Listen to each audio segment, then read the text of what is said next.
Promesse biblique du jour, bonjour à tous.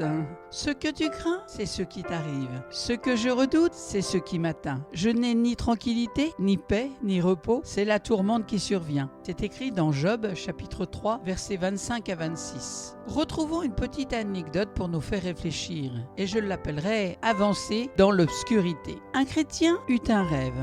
On était à la veille d'une nouvelle année. Or, elle s'annonçait très mal pour lui. Il prévoyait de nombreuses difficultés et ne voyant pas du tout son chemin, il se sentait angoissé. Dans son rêve, il vit un visage qui se tenait à l'entrée de l'année nouvelle.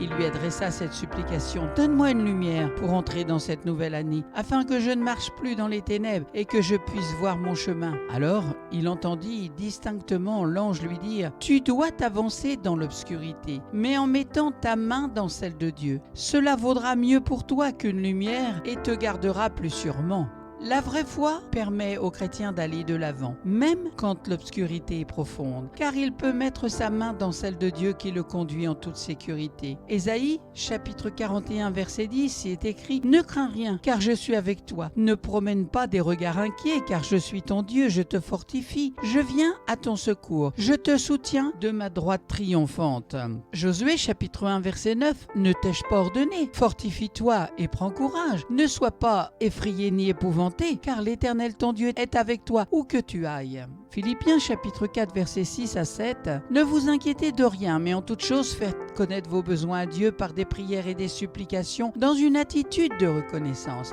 Et la paix de Dieu, qui dépasse tout ce que l'on peut comprendre, gardera votre cœur et vos pensées en Jésus-Christ. » Psaume 56 verset 4. « Quand je suis dans la crainte, je me confie en toi, Seigneur. En effet, c'est moi, l'Éternel ton Dieu, qui empoigne ta main droite et qui te dit: n'aie pas peur. Je viens moi-même à ton secours. » Ésaïe, chapitre 41, verset 13. « L'Éternel est pour moi. Je n'ai peur de rien. Que peuvent me faire des hommes ?» Psaume 118, verset 6. Il n'y a pas de peur dans l'amour. Au contraire, l'amour parfait chasse la peur, car la peur implique une punition. Celui qui éprouve de la peur n'est pas parfait dans l'amour. 1 Jean, chapitre 4, verset 18.